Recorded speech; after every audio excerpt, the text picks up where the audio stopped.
이제 환자분들이 레이저 치료하면서 그리고 기미 치료를 하면서 항상 궁금해하시는 것들이 몇 가지가 있어요. 피부가 자극을 받으면 색소가 만들어진다고 하는데 제가 어떤 부분을 조심하면 좋을까요? 라고 많이 말씀들을 하십니다. 제일 중요한 거 모두 아실 겁니다. 자외선 차단제를 꼼꼼히 발라주는 거는 그 어떤 레이저 치료보다 우선돼야 된다고 말씀드려요. 가장 저렴하고 효과적인 방법이에요. 그래서 환자분의 피부 타입에 맞는 특정 제품을 저는 소개시켜드리지는 않고요. 환자분들이 평소에 쓰시는 제품이 있다면 그거를 외출할 때만이라도 꼼꼼히 발라주시라고 말씀드려요. 한겨울에 뭐 거실 한복판까지 볕이 쨍쨍하게 들어오는 좋은 환경에 계신 분들은 집에서도 사실은 바르시는 게 좋고요. 근데 뭐 형광등에도 자외선이 있고 하다고 하지만 그 정도까지는 아니더라도 밖에 외출을 할 때는 꼭 자외선 차단제를 발라주시라고 말씀드립니다. 우리 5분, 10분만 노출이 돼도 피부의 색소 합성은 시작이 돼요.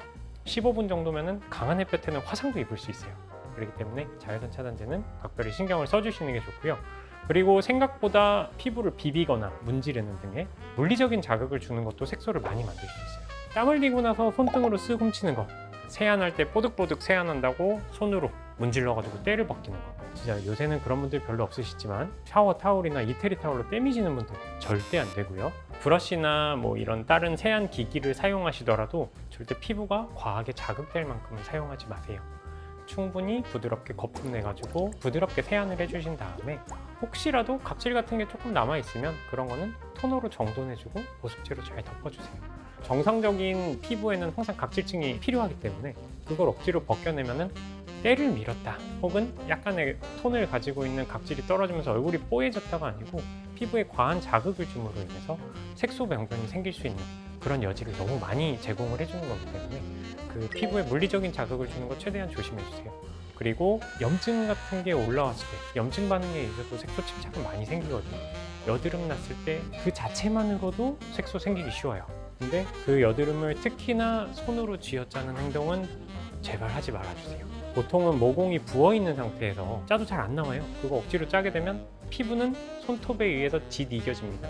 그 데미지는 우리 염증 플러스 강한 물리적인 손상까지 받기 때문에 굉장히 많은 색소를 만들고 홍조까지도 악화시킬 수가 있어요. 여드름은 어떻게든지 치료를 해보는데 흉터 치료는 어려워요. 돈도 많이 들고 아파요. 그렇기 때문에 절대 여드름 짜지 마시고 혹시라도 염증 같은 게 올라오면은 빨리 와서 염증 주사를 맞거나 필요할 경우에는 부분적으로 나올 수 있는 충분한 홀을 만들어주고 부드럽게만 압출해가지고 제거를 하는 그런 치료가 꼭 필요합니다. 그리고 마지막으로는 레이저 절대 욕심내지 마세요. 얼굴에 이제 색소 병변을 딱히 고려하지 않고 강한 레이저 치료를 하게 되거나 너무 자주 레이저를 받거나 너무 많은 샷을 한꺼번에 받게 되면은 그 자체도 색소 악화의 원인이 될 수 있어요.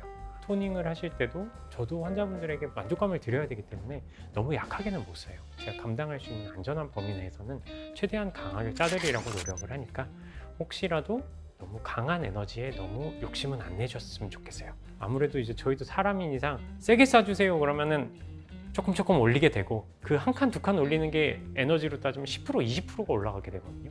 그게 평소에는 괜찮았다가도 피부가 좀 예민하거나 할 때는 피부에 이제 생각보다 강한 자극을 줄 수 있기 때문에 항상 피부의 컨디션을 먼저 고려를 해서 자극 강도를 고려를 해서 레이저의 우리 파라미터는 조절하고 있습니다. 강도에 너무 집착을 하지 마시고 레이저 간격은 어느 정도는 충분히 두세요. 사용하시는 원장님들마다 이제 뭐 일주일에 한 번씩 해도 괜찮은 파라미터를 사용하실 수도 있고요.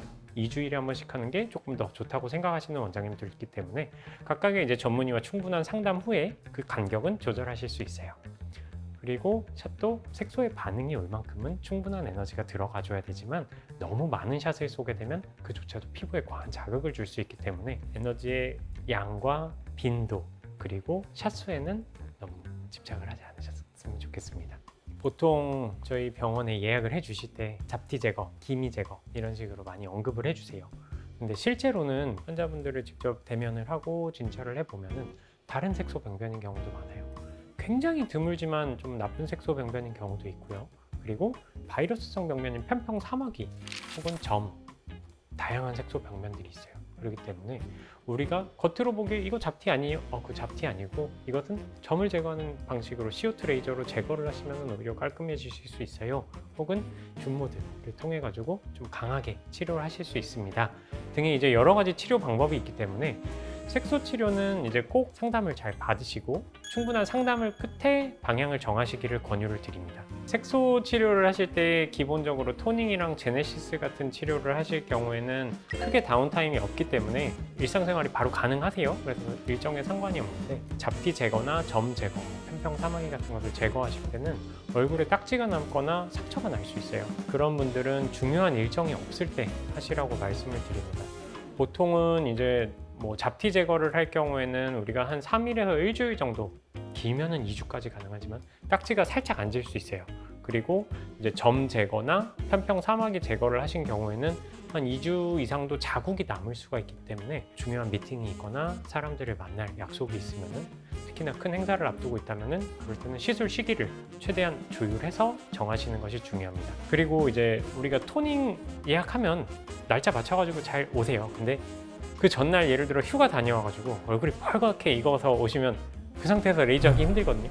그래서 항상 피부가 너무 예민할 때는 오셔서 진정 관리하거나 그것을 케어해 줄 수 있는 관리는 괜찮습니다. 근데 그 상태에서 레이저를 하면은 안 그래도 예민한 피부에 작은 자극감이라도 더 더해줄 필요가 없기 때문에 약간의 회복 기간을 두고 내원을 하시기를 설명을 드려요. 짧은 팁은 어디 여행을 가거나 해서 얼굴이 좀 많이 자극이 될 것 같다 그러면은 마스크팩 같은 거 몇 장 챙겨가세요. 보습제와 마스크팩 정도 챙겨가셔서 얼굴이 자극받았을 때 밤에 자기 전에 마스크팩 정해진 시간만큼 한 장씩 붙이시고 보습 충분히 해주고 주무시면은 밤새 약간의 진정 효과가 있기 때문에 다음날 또 즐겁게 일정 소화하는데 큰 무리가 없으실 것 같습니다.